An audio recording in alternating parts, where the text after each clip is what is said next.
Share کر سکیں. تو آج کا ہمارا جو ٹاپک ہے وہ ہے روزہ اور توبہ. ہم دیکھیں گے کہ روزے کے ذریعے سے کیسے ہم توبہ کر سکتے ہیں، اور توبہ کے بارے میں ہم جانتے ہیں خدا کے کلام میں سے اعمال 3 باب اس کا 19 سے 20 آیات.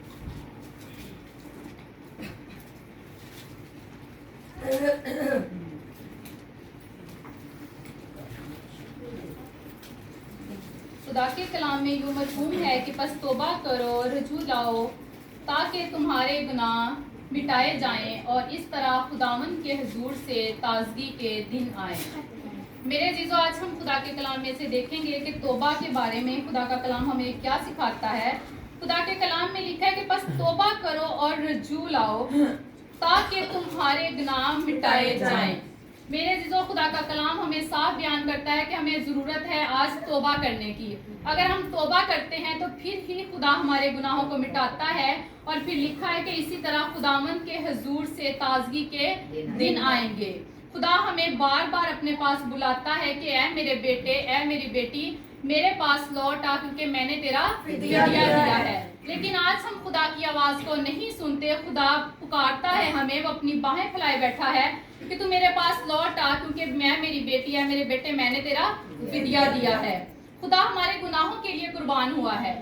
وہ میرے اور آپ کے گناہوں کے لیے نہیں بلکہ پوری دنیا کے گناہوں کو اس نے اپنے اوپر لیا ہے. اس نے لعنتی موت کو قبول کیا، اس نے تماچے کھائے، کوڑے کھائے، کس کے لیے؟ ہمارے گناہوں کے لیے. اور آج ہمیں کیا ضرورت ہے کہ ہم توبہ کریں. آج ہم توبہ کی منادی کر رہے ہیں روزوں کے ایام میں.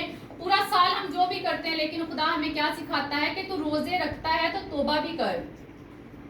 ہمیں توبہ کرنے کی ضرورت. روزہ صرف پیٹ کا نہیں ہے کہ بھوکے پیاسے رہنے کا روزہ نہیں، ہماری آنکھوں کا روزہ ہے، ہمارے کانوں کا روزہ، ہمارے ہاتھوں پاؤں کا روزہ ہے. جیسے باجی نے کل بیان کیا کہ روزہ ایک قربانی مانگتا ہے. یہ روزے کا مقصد کیا ہے؟ قربانی ہے جسم کی. ہمیں اپنی آنکھوں کو بدی سے روکنا ہے، کانوں کو بری باتوں سے سننے سے روکنا ہے، زبان کو روکنا ہے.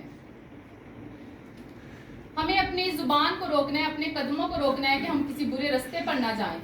ہمیں روزہ رکھ کر صرف بھوکے پیاسے نہیں رہنا بلکہ اپنے قدموں کو روکنا، اپنی بری روشوں کو چھوڑنا ہے، اچھی روشوں کے ساتھ خدا کے حضور میں آنا ہے. خداوند کی پرستش کرنی ہے، اس کے آگے جھکنا ہے.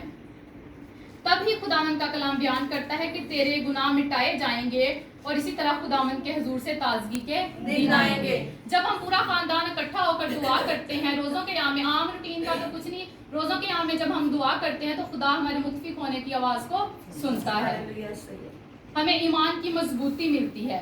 اس کے لیے ہم دیکھیں کہ نوح کے زمانے میں جب سیلاب آیا، کتنا خدا کا وفادار تھا. خدا نے اس کو آگاہ کیا تھا اور اس نے اپنا سارا بندوبست کیا تھا. اسی طرح جیسے اب ترکی میں اور شام میں زلزلہ آیا تو خدا ہمیں آگاہ کر رہا ہے کہ توبہ کرو. کل پتہ نہیں ہماری زندگی میں ہوگی کہ نہیں، ہمیں توبہ کی نوبت ملے گی کہ نہیں ملے گی.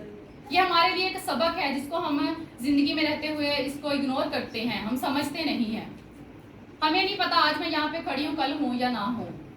یہ صرف وہی خدا جانتا ہے، اس لیے ہمیں توبہ کرنے کی ضرورت ہے. اس کے بارے میں دیکھیں گے یوحنا 14 باب اور اس کی 12 آیت میں خداوند کا کلام ہمیں کیا سکھاتا ہے.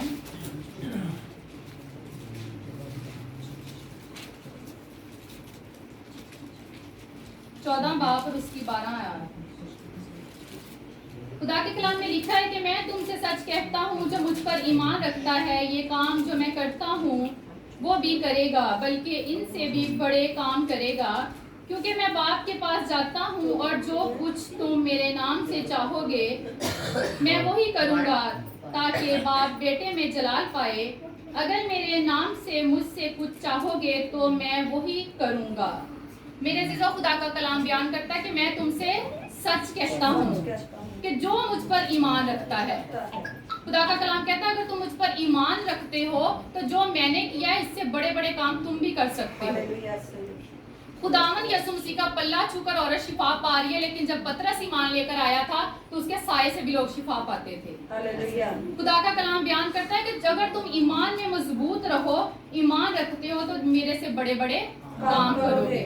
آج وہ کام ہو رہے ہیں، اندھے دیکھ رہے ہیں خادمین کے ذریعے سے، بدرو گرفتار آزاد ہو رہے ہیں. خدا اپنی برکتیں بندوں کو دیتا ہے، لیکن ہمیں ضرورت ہے ایمان رکھنے کی. اور جو کچھ تم میرے نام سے چاہو گے میں وہی کروں گا